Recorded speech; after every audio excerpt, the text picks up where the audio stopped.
Hi, I'm director Sam Hargrave. And I'm Chris Hemsworth, and today we're breaking down a scene from our new Netflix movie, Shot by Shot. The movie's not called Shot by Shot, we're going to break it down. Shot by Shot, yes. You show me the kids, all right? I tell my people they pay you. Do you understand?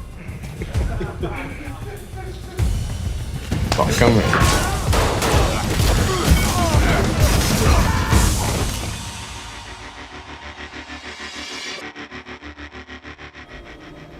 Pay. If not, blow his insides out. Who is that handsome villain? Who's that devil? I don't know.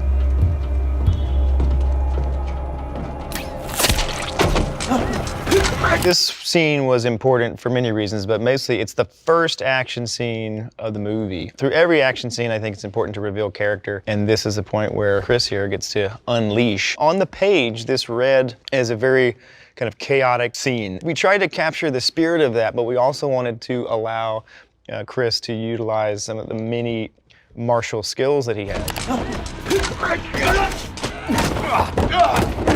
So this here, attacking the guy and then sending him down the stairs. Oof.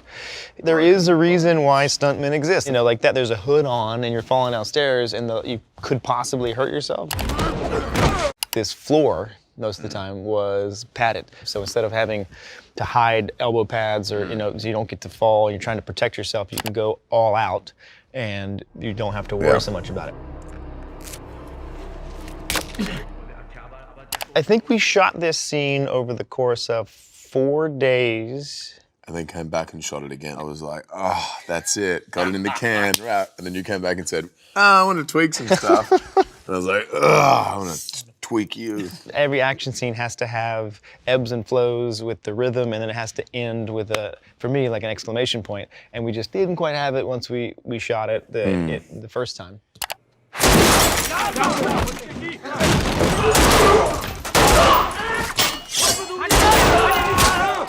That first piece, what we tried to do is to show the ruthless efficiency that this character possesses with a weapon.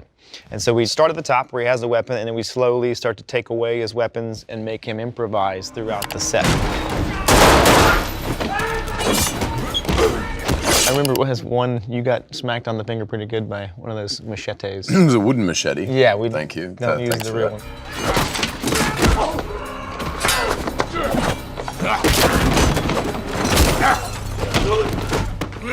Kind of, I wouldn't say improvised, but it was certainly the scene that was organically grown throughout the shooting of those 6 days, right? Yeah. Like a lot of the stuff you had heavily prepped, but then you would say, that doesn't look right, we'd do this, and we're kind of on the fly. Then one of my favorite things about these kinds of sequences, especially in working with someone like you, being in the space and seeing like, oh, he's a little taller than the stunt guy, he does this move better, let's change it to a right hand instead of a left. Having someone who is able to improvise makes something like this a very organic, creative process.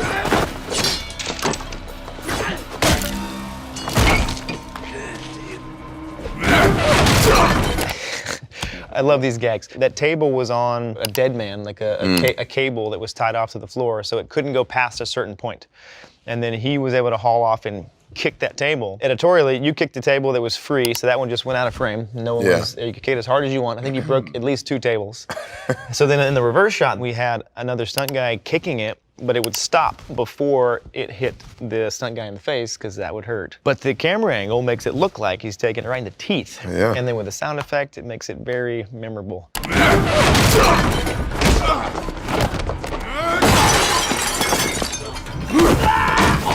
Kick through, same thing, he's on a cable, right? Yep. And yeah, so it dead doesn't man. actually hit his so head. that, he kicks him in this shot, but in this one, you know, you're in the background overlapping the kick. He runs on his own. He just runs straight on his own as fast as he can and jumps into that cable. It looks like he's hitting hard bricks, and then the way he acts after he, you know, oh, my spine!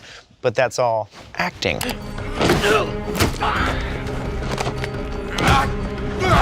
Oh, see that? See, you felt that and you dummy. It was a dummy, it was a dummy. It? Yeah, which had a bit of weight in it too. It did. An idea that we'd had, and actually kind of stole it from Chad Stahelski and Dave Leitch. They tried some stuff in the John Wicks with dummies. You could do a similar move with a stunt guy, but not land on his head. No, you wouldn't be able to do it as violently, and right on its head.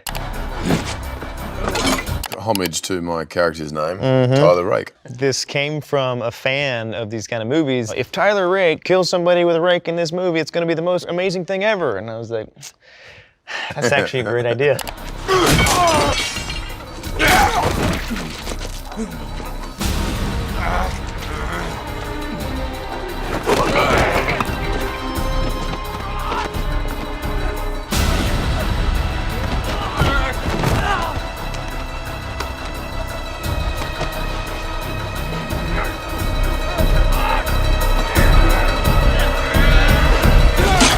That was his last day on set. No, that's not true. That was a fake rake. Let's keep...